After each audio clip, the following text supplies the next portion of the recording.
आपकी शराब पॉलिसी इतनी अच्छी थी, जिसमें आप कह रहे थे, सिसोदिया जी कह रहे, केजरीवाल कह रहे, ये तो बहुत फ़ायदा हो रहा है, हज़ारों करोड़ का दिल्ली को फ़ायदा हो जाएगा। फिर आप शराब पॉलिसी वापस क्यों ले ली सीबीआई जांच के बाद? फिर आप कह रहे कि घाटा हो रहा है। तो ये पहले फ़ायदा हो रहा था और अब बाद में सीबीआई जांच के बाद घाटा होने लगा। ये बेईमान सरकार है, जिन्होंने शराब माफिया से मिलकर दिल्ली की जनता की खून पसीने की कमाई को लूटा है और राजस्व की डकैती डाली है, रेवेन्यू की डकैती डालने का काम ये दिल्ली सरकार ने किया। तमाम दिल्ली सरकार के मॉडल की बात कर रहे हैं। दिल्ली के अंदर नई शराब नीति लाने वाले, दिल्ली के अंदर शराब माफियाओं को भ्रष्टाचार के माध्यम से संरक्षण देने वाली सरकार आज अपनी ईमानदारी की बात कर रही है। मैं दिल्ली के मुख्यमंत्री से पूछना चाहता हूं कि जिस शराब नीति को आपके उप मुख्यमंत्री मनीष सिसोदिया लाए थे और ये दावा कर रहे थे इससे हजारों करोड़ रुपए का उन्हें फायदा होगा, ये शराब नीति दिल्ली के अंदर रेवेन्यू का भंडार भरेगी और अपने हर वक्तव्य में कहते थे हजारों करोड़ रुपए का फायदा हुआ है। यहां तक कि खुद उप मुख्यमंत्री शराब सीबीआई जांच से एक दिन पहले कह रहे थे इससे 3000 करोड़ रुपए का फायदा हो रहा है, कोई इनके प्रवक्ता कह रहे 1300 करोड़ रुपए का फायदा हो रहा है। लेकिन जैसे ही सीबीआई जांच हुई वैसे ही वो बातें बिल्कुल सिद्ध हो गई जो भारतीय जनता पार्टी पहले से कहती आई है। और भारतीय जनता पार्टी कह रही थी कि ये शराब नीति शराब माफियाओं को फायदा पहुंचाने के लिए है। रातों रात जिस समय देश कोविड से जूझ रहा था, उस समय इन्हें कोविड की चिंता नहीं थी। इन्हें नई शराब नीति के माध्यम से हजारों करोड़ रुपए शराब माफिया को फायदा पहुंचाया। 144 करोड़ रुपया उनका कोविड के दौरान, आज तक इतिहास में नहीं हुआ कि कोविड की रिलीफ शराब माफिया को दी जाए। कोविड की रिलीफ दिल्ली के आम जनता को मिले, इसकी चिंता दिल्ली सरकार को नहीं थी। कोविड के नाम पर 144 करोड़ रुपए शराब माफिया को माफ करने का पाप दिल्ली में अरविंद केजरीवाल सरकार ने किया है। 30 करोड़ रुपए जो अर्नेस्ट मनी फोरफिट होनी चाहिए, वो अर्नेस्ट मनी को वापस कर दिया शराब माफिया के दबाव में। शराब माफिया पर इतने मेहरबान हो गए केजरीवाल साहब कि उन्होंने उनका कमीशन जो 2.5% था पहले, उसको बढ़ाकर 12.5% कर दिया। इतने मेहरबान हो गए कि दिल्ली में 21 ड्राई डे की संख्या थी, उसको घटाकर 3 कर दिया गया। मेहरबानी का आलम यह रहा कि ब्लैक लिस्टेड कंपनी को भी ठेके दे दिए।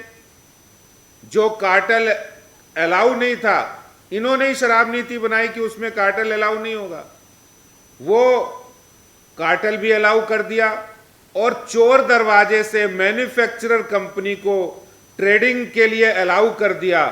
ये सारा पाप दिल्ली के अंदर, दिल्ली में अरविंद केजरीवाल सरकार जो ईमानदारी का ढिंडोरा पीट रहे हैं, अपनी पीठ थपथपा रहे हैं, अपने मॉडल की चर्चा कर रहे हैं, लेकिन नई शराब नीति जिससे हजारों करोड़ रुपए उन्होंने शराब माफिया को लुटा दिया। लोग तो ये कह रहे कि शराब नीति इसलिए आनन फानन में लाए थे क्योंकि पंजाब में चुनाव हुआ और पंजाब के चुनाव से पहले शराब माफिया और आम आदमी पार्टी की बहुत बड़ी डील हुई थी। और वो डील यही थी, डील ये थी कि तुम हमें फायदा पहुंचाओगे तो हम भी आपको पंजाब के अंदर आम आदमी पार्टी के चुनाव में मदद करेंगे। सामने आ गया है। पहले रेवेन्यू 6000 करोड़ रुपया था, जो घटकर 5000 करोड़ से भी कम रह गया। जिस रेवेन्यू की बढ़ने की बात ये कह रहे थे, मैं आज अरविंद केजरीवाल से पूछना चाहता हूं कि आपको जनता ने स्वच्छ पानी के लिए बिठाया था, आपको जनता ने इक्वल डिस्ट्रीब्यूशन ऑफ वाटर के लिए बिठाया था कि सिसोदिया जी तो इक्वल डिस्ट्रीब्यूशन ऑफ शराब की बात कर रहे हैं। 250 दुकानों से बढ़ाकर 850 दुकानें खोल दी। शराब माफिया, आप सोचिए कि शराब माफिया के ऊपर इतने मेहरबान थे कि जहां जहां महिलाओं ने प्रदर्शन किए कि ये हमारे इलाके की दुकान है, इसको बंद कर दीजिए, वहां बाउंसर से, केजरीवाल के बाउंसर थे, वो बाउंसर से, गुंडों से उन महिलाओं को पिटवाया गया।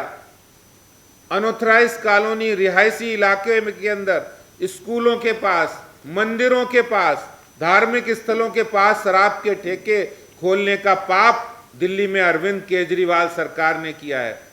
और ये पाप को छुपाने के लिए, अपने भ्रष्टाचार घोटालों को छुपाने के लिए ये जो बातें कर रहे हैं, ये इस तरह केजरीवाल सरकार अब बिल्कुल उसका खुलासा हो गया है, एक्सपोज हो गई है कि ये हजारों करोड़ रुपए शराब माफिया से मिलकर दिल्ली के राजस्व में करोड़ों रुपए का कमी करने वाले ऐसा पाप दिल्ली की अरविंद केजरीवाल सरकार ने किया है। इनके दो मंत्री हैं, पंजाब के स्वास्थ्य मंत्री और दिल्ली के स्वास्थ्य मंत्री, जेल में चले गए। हजारों करोड़ रुपए जमीन के घोटाले में सत्येंद्र जैन जेल में। ये कट्टर ईमानदारी की बात कर रहे हैं। ये क्या कट्टर ईमानदारी की जवाब देंगे कि आप एक भी व्यक्ति को, एक भी छात्र को हायर एजुकेशन स्कीम में लोन नहीं दिया और 19.5 करोड़ रुपया पूरे देश में विज्ञापन पे खर्चा किया? किस तरह की ईमानदारी की बात कर रहे हैं आप? ये कट्टर बेईमान लोग हैं। जिस तरह इन्होंने शराब माफिया को फायदा पहुंचाया है, जिस तरह इन्होंने जल बोर्ड में घोटाला किया है, जिस तरह इन्होंने डीटीसी की बस खरीद में घोटाला किया है, एक बेईमानी की पराकाष्ठा, इन्होंने लिमिट क्रॉस कर दी है बेईमानी की। ये सिर्फ बेईमानी का, ईमानदारी का चोला ओढ़ने वाले ये लोग हैं। और केजरीवाल जवाब देंगे, अगर उनके पास जवाब है कि जो कह रहे थे कि शराब की नई नीति से हमें हजारों करोड़ रुपए का फायदा है, एक दिन में ही पलटी मार दी। एक दिन पहले प्रेस कॉन्फ्रेंस करके, जिस दिन सीबीआई जांच नहीं हुई थी, बोले 3000 करोड़ रुपए का फायदा हो रहा था और वो अचानक से नुकसान में बदल गया। तो ये इनकी ईमानदारी सबके सामने आ गई है। ये पूरी तरह से एक्सपोज हो गए हैं, इनकी बेईमानी सबके सामने आ गई है। क्या वो जवाब देंगे अगर आपकी इतनी नई शराब की नीति, मनीष सिसोदिया या केजरीवाल जी जवाब देंगे कि उनकी नई शराब नीति इतनी अच्छी थी तो सीबीआई जांच के बाद आपने वापस क्यों ले ली? जवाब देंगे वो? उन्होंने शराब माफिया को जो राहत दे दी, 144 करोड़ माफ दे कर दिए, क्या इस पर उनका कोई जवाब आया?